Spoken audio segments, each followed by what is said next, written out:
Hey, what it do, man? Your dog Trey G, the young prince of the city, in the building. Once again, it's time for another episode of Trenches, man. The hardest, hottest hip-hop vlog inside the Triple D, outside that motherfucker, too. You know, we got to get into it, man. I got to let you down with the hottest stories in the game. And, yeah, we going to do it, baby. Just cut it up. Keep me on. For the record. Get this one thing clear.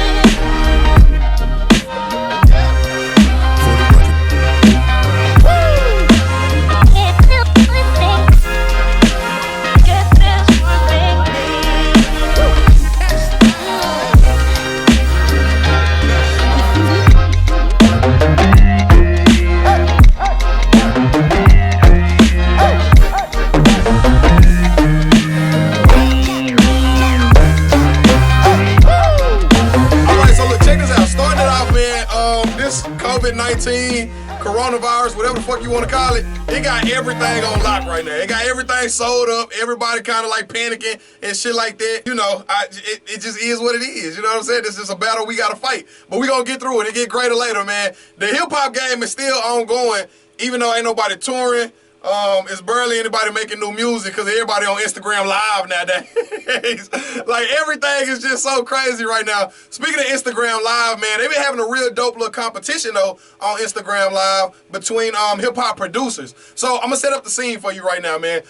Certain producers in the game have amassed a collection of hits, and I'm talking like classic hits. For example, Timberland and Swiss Beats. They battled each other before on Instagram Live. They took to it again, man, to battle each other. And just to, like, put out some of the hits that they produced over the time, man. I'm talking, like, songs featuring Jay-Z, Beyonce, Nas, Busta Rhymes. I mean, just shit that probably have been released and hasn't been released. So Swiss Beats and Timberland kicked it off first, man. And that was a historic battle. Like, they dropped some good-ass music. You dig what I'm talking about?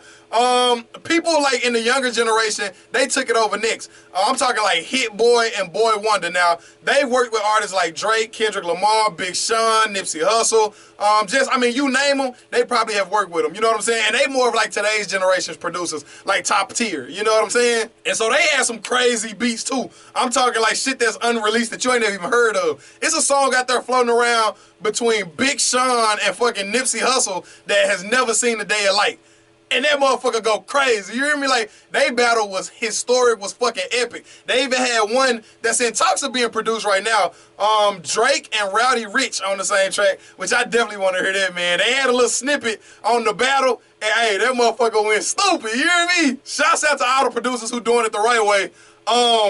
And then shouts out to all the producers who doing it the wrong way, too. And when I say the wrong way, I'm talking about The Dream and Sean Garrett.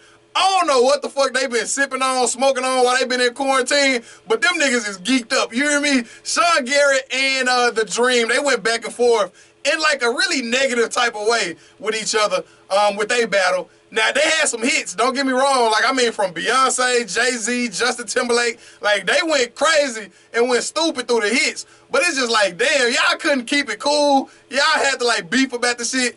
Basically, Sean Garrett told The Dream that he was, like, you know, putting on for the people. He had to, like, entertain and had to have people like him. The Dream called Sean Garrett broke, basically, in one clip. Like, the shit just kind of went left in a way. But they did their little battle thing. They had some hits, too. I didn't realize The Dream wrote Justin Timberlake's part in his song with Jay-Z that he had. You know that, and baby, it's amazing I'm in this place with you. I just can't let you go. I didn't realize he wrote that part. And, you know what I'm saying? He debuted that on his battle with Sean Garrett. So they had some real good battles, man. I'm hoping they keep that shit going because it's really interesting to hear all this unreleased music that they haven't put the fuck out. Like, put it out, my nigga. What's going on? And then the next story, man, keeping it kind of with the Instagram Live theme because everybody on that motherfucker now.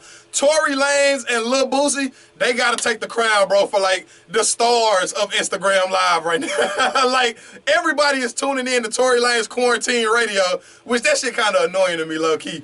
But everybody's tuned in to it, man. He's trying to, like, copy Boosie, I feel like, in a way. But everybody is for shit show tuned in to Lil Boosie IG Live. By now, everybody has heard the "Put your pussy lips on live, I'll give you $1,000."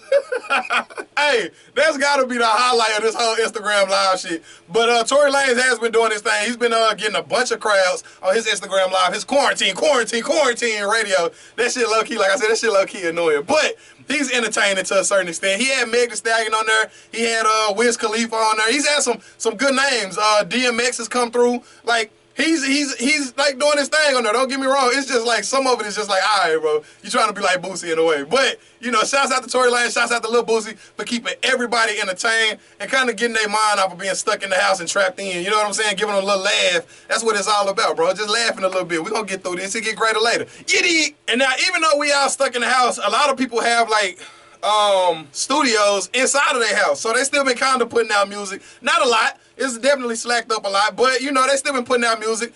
Streaming is down, I heard too, like over 10%. Like not nobody, but a lot of people are not streaming music while they stuck in the house. Which, I mean, if you want to be out in the club and shit like that, you might as well stream some music, listen to it in your crib, you know, blast it for your neighbors and shit like that. But people are still dropping music, man. Childish Gambino dropped a brand new album, surprise album, 3/15/20, I think is what it's called. It got some real, like, you know, kind of eclectic tracks on there. He's very eccentric. You know, I'm gonna dive down in my SAT bag. He's very eccentric. You know what I'm saying? The album, it takes you on a journey almost. He got some old school sounding tracks. He got some techno sounding tracks. He got some more like soulful new school sounding tracks. So Childish Gambino, he gonna take you up through there. Go check out 3/15/20 if you haven't.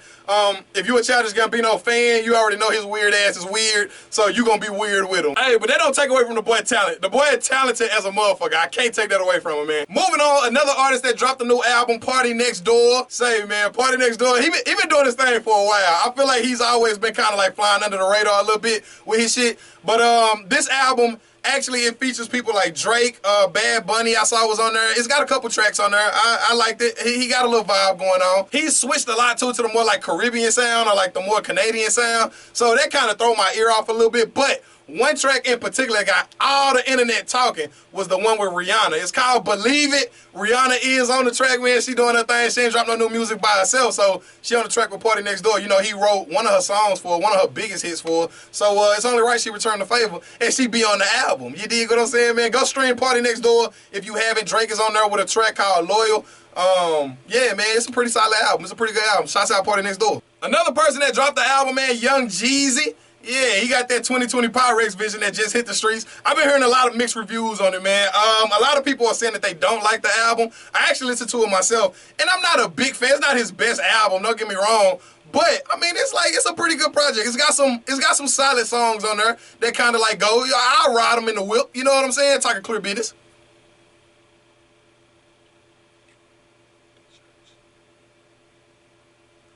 And I'm talking like, it's like 7 songs on the CD. I like the intro song. I like Rolling to Church. I like Buy a Bank, and I also like Poppin'. So 4 out of 7, I feel like that's a pretty good album. You know what I mean? It's not like the best songs. It's very uninspired. But he back in the streets, you know what I'm saying? Jeezy just giving you a little warm up until the stove heat up. You know what I'm saying? You know, he used to whipping, so he gonna cook something up for you, baby. And then other artists that's just dropped a couple singles, man, that I've been really checking out and really feeling. Of course, man, everybody know I'm a fan of this dude. Mo3 has dropped a single, Black Corona. Hey, love don't love nobody. Hey, nobody. Nobody. Yeah, hold on. Let me chill out, man. Get my Trey 3 on this motherfucker. Shouts out to the homie Mo3. Black Corona, man, is definitely a certified banger. Another artist that dropped a new song, man, T Grizzley, featuring Payroll Giovanni. Hey, man, it's called Payroll. That motherfucker so hard. Niggas, oh, shit. Hey, man, go check it out if you haven't. It's called Payroll by T Grizzley and Payroll Giovanni. Out the D, the fake D, not the triple D, which is the real D.